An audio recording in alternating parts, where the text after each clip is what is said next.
Pero gusto ko masampulan yun. Pahiram nga ng Celia there. Oo, Chang Susan, maraming salamat.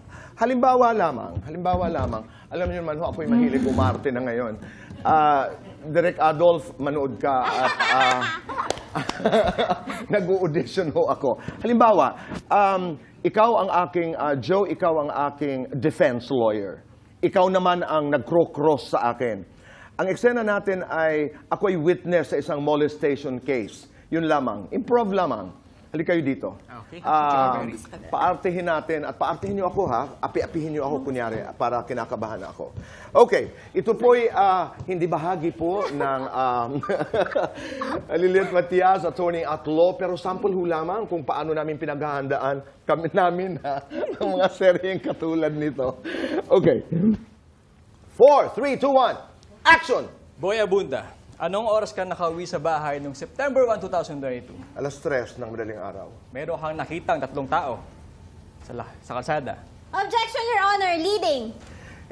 Hindi ko sasagutin yun? Hindi po. Sa okay. judge po yun. Okay. Ano ibig sabihin ng leaning? Leading. Leading. Okay. Opo. Opo. Okay. Pero, kung ikaw ay witness, saksi sa isang pangyayari, hindi ka ba nakisali? May narinig ho ako naglalakad sa kalye. Wala ho akong nakita. Pero sigurado ho ako may 3 tao na dumaan ho doon sa tapat ng bahay namin. Hindi naman ho ako tanga na hindi malaman na may 3 nga ho doon. 3. Dahil pinakinggan ko ang boses, hindi ho 2, hindi 1, 3 ho ang Pero yung nag-uusap. isa kayo ang tinuturo. Ay, ibang kwento na ho yan. Oo. Nasa loob ho ako ng bahay. Wala ho ako doon. Naririnig ko lamang ho may dumadaan. May dumadaan ng mga tao. Ang sabi sa amin, hindi lang kayo witness. Objection, Isa kayo sa Your mga Honor. suspects. The counsel is bothering my witness. Fake news ho yan. Hindi ho yan totoo. Kung Mali meron ho ba na kaming- sinasagot ko siya? Tama naman. Okay. Hindi ho totoo. Meron kaming nakakalap na ebidensya na isa ka sa 3 taong kasabwat sa mga Eh di magkalabasan ng ebidensya. Objection, Your Honor. Hearsay. Hearsay daw, sabi ng abogado ko. Hindi bakit ho ba? Anong ebidensya? Wala ho kayong ebidensya. Merong Ako'y CCTV, nakita. Boy Hindi Abunda. ilabas ang CCTV. Isa walang buhok, 2 meron. Yun. Doon pa lang nagkakamali na ho kayo. Hindi ho. Attorney, pakisabi ho sa kanya na may personal ho The ito. counsel is badgering my witness. Di ba? Galing nila. Nakakatuwa naman. Ganun talaga. Ayan, yung mga... What did you say?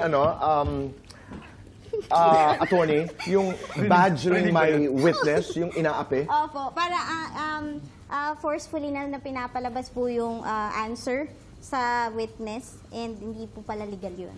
So kasi dapat sasagot yung witness na right mind siya, hindi siya pressured. Kung hindi siya Okay. So yung mga pinapanood namin na, nandun ka nung nangyari yon. Dahil ikaw ay gano'n, bawal badgering the yon. witness na pala, opo. Kaya yung defense counsel mo dapat mag-object kay Your Honor para patigilin si counsel na kabila for badgering the Pero witness. hindi ba yun ang objective ng prosecution na madiskaril? Yes po, but the way na i-execute siya, dapat po hindi ganun. May karapatan yes, ang may witness. karapatan ang witness na. Now I learned something. Okay. Yun yung sinasabi niyo na may lingwaheng sarili. Opo. You wanted to be a lawyer. You told me that the last time you were here on the show. Opo, yun po Ngayon na talaga. gumagawa ka ng isang palabas na ikaw isang abogada, what are you thinking?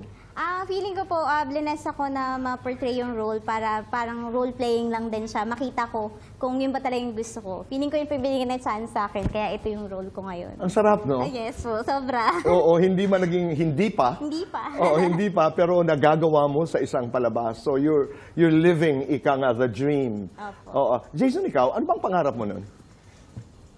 Ito boy, gusto ko lang maging inhinyero nung bago ako mag-artista.